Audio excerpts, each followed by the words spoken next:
কৃষ্ণ। নমস্কার বন্ধুরা, সূর্য motivation YouTube চ্যানেলে প্রত্যেককে জানাই সুস্বাগতম।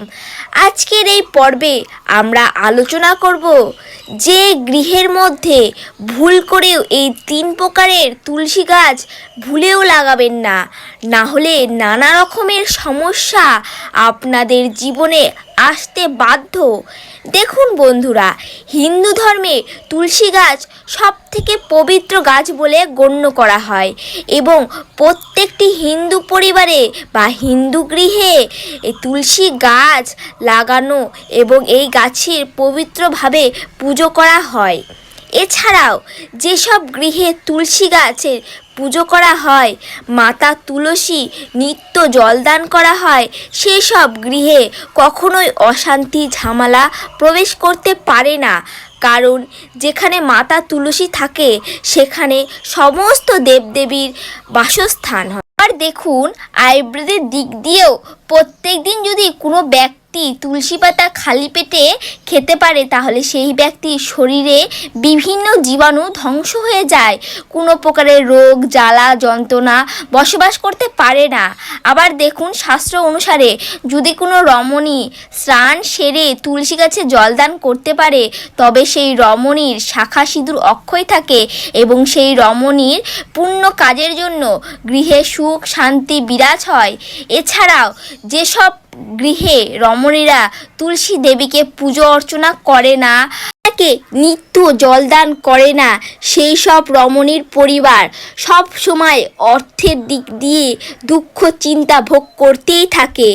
এছাড়াও ভগবান বিষ্ণুর তুলসী গাছ অত্যন্ত প্রিয় এবং ভগবান বিষ্ণু তুলসী পত্র ছাড়া ভোগ গ্রহণ করেন না। আবার দেখবেন আপনারা, ভগবানের অবতার যারা সকলেই তুলসীর পত্র দিয়েই ভোগ নিবেদন করতে হয়। এছাড়াও বিষ্ণু পুরাণে তুলসী গাছ সম্পর্কে বিভিন্ন রকমের নিয়ম ও গুরুত্ব উল্লেখ করা আছে। তো বন্ধুরা, আপনারা আপনাদের গৃহে তুলসী গাছ লাগিয়ে থাকেন তবে আপনাদের এই নিয়মগুলি মেনে চলতে হবে। দেখুন, শাস্ত্রমতে তুলসী গাছ শুধু যে একটি গাছ তা কিন্তু নয়, এর গুণাগুণ এর উপকরণ কতখানি সব কিছু বলা হয়েছে।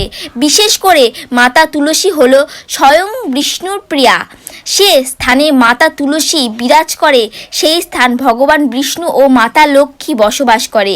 বিষ্ণু পুরাণ অনুসারে মাতা তুলসীকে প্রথম পুজো করেছিলেন ভগবান বিষ্ণু।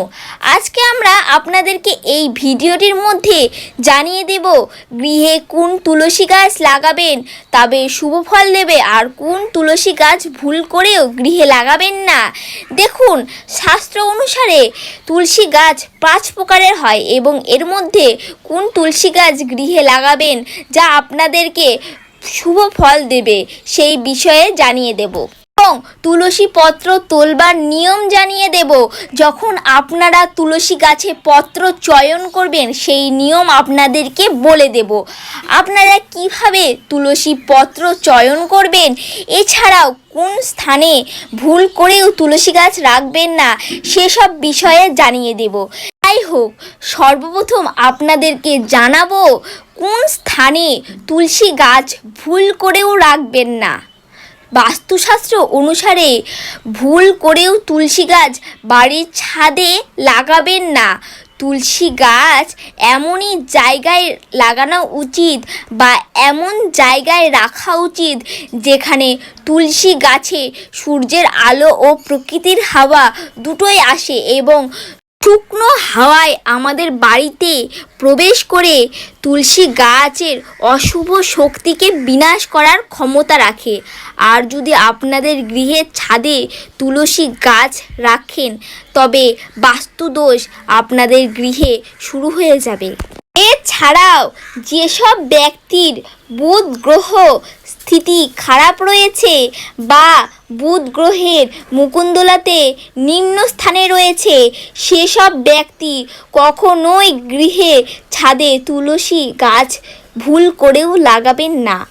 আরও একটি বিষয় বন্ধুরা, কখনোই তুলসী গাছকে অন্ধকার জায়গায় যেখানে সূর্যের আলো পড়ে না কখনোই লাগাবেন না।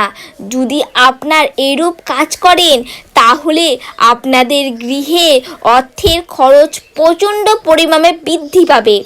তুলসী গাছ এমন জায়গায় লাগাবেন যাতে সূর্যের আলো সর্বপ্রথম তুলসী গাছের ওপরেই পড়ে, কিন্তু দুপুরের প্রখর আলো তুলসী গাছে পড়লে তুলসী গাছের মঞ্জরি খারাপ হয়ে যায়।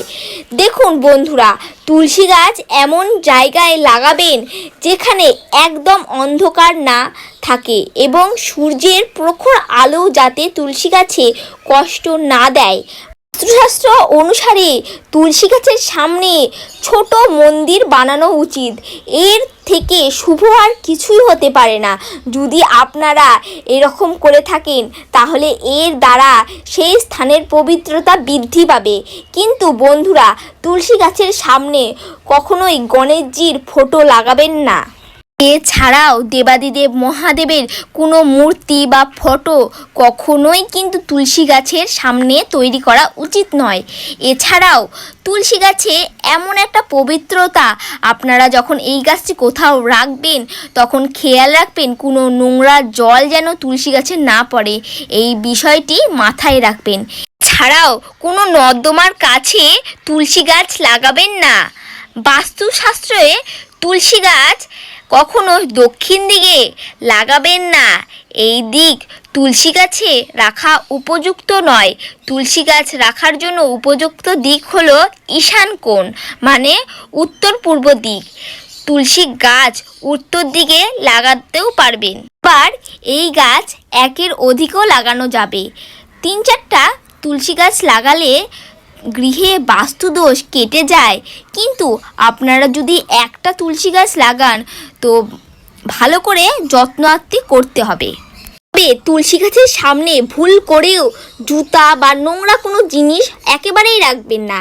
এছাড়াও আমরা জেনে নেব গৃহে কোন প্রকারের তুলসী গাছ লাগানো যাবে। দেখুন বন্ধুরা, শাস্ত্রমতে তুলসী গাছ 5 প্রকারের হয়: রাম তুলসী, শ্যামা তুলসী, বন তুলসী, বিষ্ণু তুলসী ও শ্বেত তুলসী। কিন্তু আমাদের প্রত্যেকটি বাড়িতে সাধারণত রাম অথবা শ্যাম তুলসী লক্ষ্য করা যায়।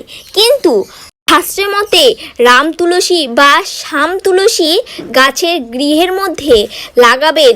অন্য কোনো গাছ গৃহের মধ্যে ভুল করেও লাগাবেন না। রাম তুলসী বা শ্যাম তুলসী গাছের পাতা হালকা সবুজ রঙের আর তার মঞ্জরি হালকা বেগুনি কালারের হয়ে থাকে, এতেই চিনতে পারবেন। এছাড়াও এই তুলসী গাছ আয়ুর্বেদিক রূপেও এতটাই উপকারিতার ফল পায়, আয়ুর্বেদিক একে মহা ঔষধি বলে গণ্য করা হয়েছে। রাম তুলসীর সঙ্গে শালগ্রাম শিলার বিবাহ দেওয়া হয়েছে। এই তুলসী গাছ সর্বশ্রেষ্ঠ বলে বলা হয়েছে। হনুমান তুলসী গাছ বলে উল্লেখ করা হয়েছে। তাই রাম তুলসী গাছ গৃহের উত্তর পূর্বে লাগানো উচিত। আরও একটি বিষয়, যেসব গৃহে তুলসী গাছের পাতা শুকিয়ে ঝরে পড়ে যায় সেসব গৃহে মাতা লক্ষ্মী বিরাজ করতে পারে না। এছাড়াও তুলসী গাছের বেশি মঞ্জুরি হয়ে গেলে তুলসী গাছের কষ্ট হয়, তাই বেশি মঞ্জুরি হয়ে গেলে কেটে জলে ভাসিয়ে দিতে হয়। তুলসী গাছের বেশি মঞ্জুরি হলে তুলসী গাছের কষ্ট হয়, তেমনি পরিবারের কষ্ট ভোগ করতে হয়।